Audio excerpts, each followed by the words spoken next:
Now let's try to sketch a graph of x divided by 4 minus x squared.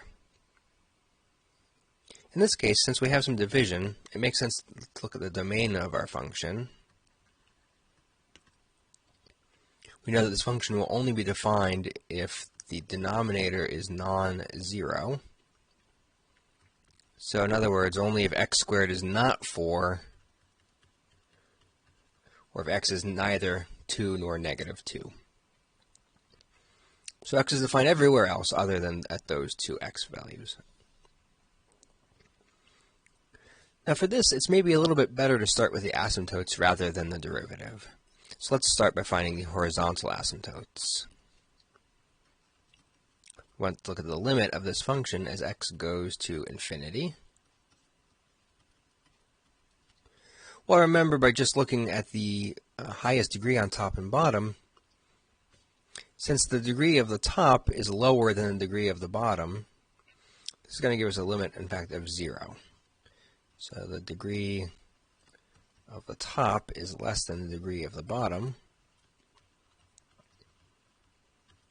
For example, if you take a large number like x equals 1,000 and plug it in, then on top you have 1,000, on bottom you have 4 minus a million, and that'll come out to be about -1 over 1,000. So you get a pretty small number there, and the numbers just get smaller and smaller. And in fact, the same thing happens if you take large negative numbers and plug them in. So that means that y equals 0 is a horizontal asymptote on both sides.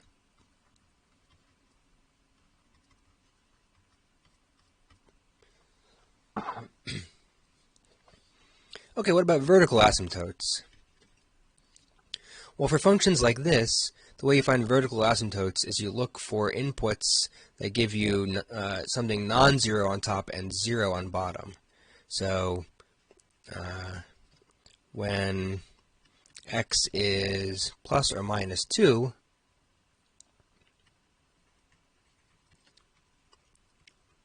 we get a non-zero over 0, which means that if you look at the limit as x approaches 2 from, say, one of the sides, say from the right-hand side,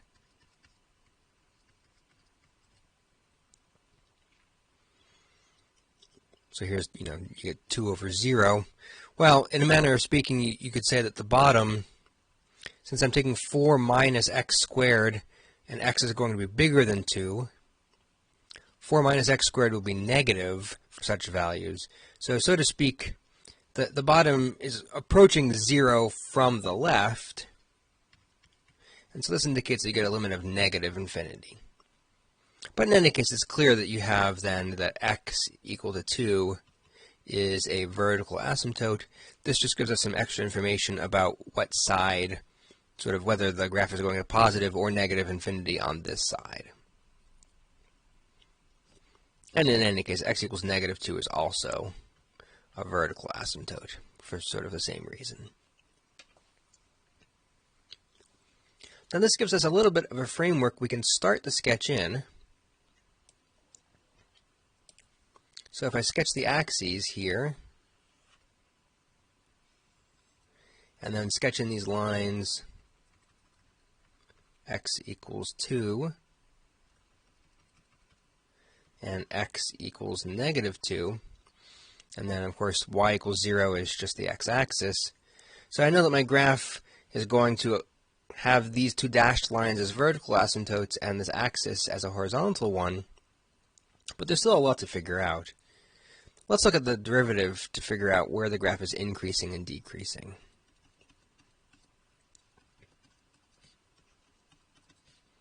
So the derivative of this function we take using the quotient rule. So I take the bottom times the derivative of the top minus the top times the derivative of the bottom, and all divided by the bottom squared.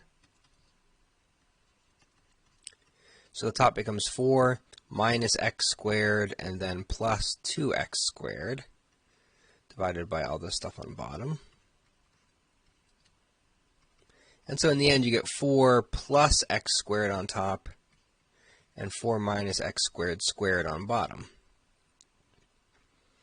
and we're curious, where is f prime positive and negative? Well, the bottom is always positive because it's something squared. Or maybe to be a bit more precise, if f prime is defined, then the bottom is always positive. When x is 2 and negative 2, then the function is undefined, and then f prime itself is also undefined. But otherwise, the bottom is always positive.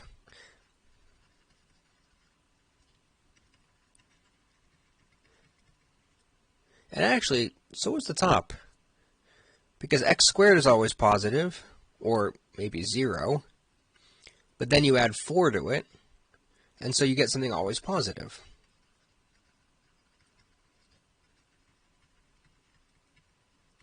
So that means there are no critical points, and moreover, it means that since f prime is always positive,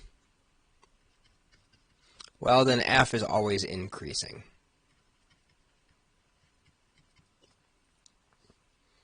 So what does my graph look like then?